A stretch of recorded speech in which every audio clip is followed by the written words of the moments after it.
السلام علیکم ورحمۃ اللہ وبرکاتہ۔ امید کرتا ہوں مفتی صاحب قبلہ خیریت سے ہوں گے۔ مفتی صاحب کی خدمت میں ایک سوال ہے۔ سوال یہ ہے کہ کیا کوئی شخص فائننس پر گاڑی لے سکتا ہے؟ وجہ یہ ہے کہ گھر میں کوئی بھی گاڑی نہیں ہے اور وہ شخص کام پر بھی جاتا ہے تو بہت پریشانی ہوتی ہے، گاڑی کسی کے پاس نہیں ہے تو کیا ایسی حالت میں گاڑی فائننس پہ لی جا سکتی ہے؟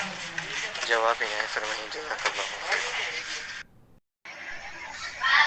وعلیکم السلام ورحمۃ اللہ وبرکاتہ۔ فائنانس کا مطلب ہے سود پر پیسہ لینا اور گاڑی خریدنا،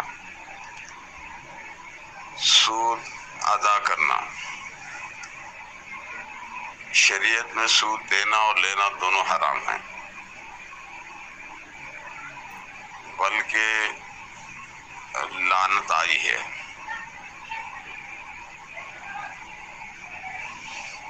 بہتر ہے کہ کسی سے قرض حسنہ یعنی بلا سودی قرض لے، اور لینا ہے تو لے لیں، لیکن یہ ضرورتوں میں سے بھی شمار نہیں کیا جا سکتا کہ آدمی کو ضرورتاً سودی قرض لینے کی ضرورت پڑے۔ جس کے بغیر چارہ نہ ہو اس کو ضرورت کہتے ہیں۔ ایسا تو نہیں کہ اس کے بغیر آپ چل نہیں سکتے، جا نہیں سکتے، کوئی سواریوں بھی نہیں پائی جاتی، یا ایسی چیزیں بھی نہیں ہیں، اسی لیے اس کو ضروریات میں داخل بھی نہیں کیا جا سکتا۔ یہ بہت حد تک سہولت اور شوق کی خاطر ہو، اس لیے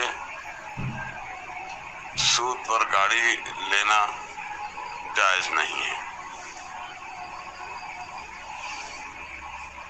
اس کی صورت یہ ہو سکتی ہے کہ قیمت کمپنی ہی زیادہ قیمت میں آپ کو بیچ رہی ہے اور بیع سلم کرتی ہے کہ چیز پہلے دیتی ہے اور روپے قسطوں میں لیتی ہے، تو پھر بھی ایک گنجائش ہے۔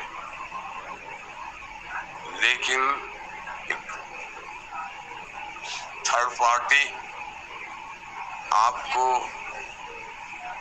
قرض دیتی ہے، یعنی آپ کے وساطت سے کمپنی پیسے لیتی ہے، پھر آپ سے وہ فائنانسر سود وصول کرتا ہے، تو یہ جائز نہیں ہے۔ لیکن کمپنی ہی زیادہ قیمت میں بیچ لے اور آپ قسطوں میں زیادہ قیمت میں چیز چاہے، کمپنی کس سے پیسے لیتی ہے، وہ کیا کرتی ہے، بحث وہ نہیں ہے، تو تب گنجائش ہوگی، کیونکہ آپ راست کمپنی سے معاملہ کریں اور ادھار لین دین میں اضافی رقم کے ساتھ بھی بیچا اور خریدا جا سکتا ہے۔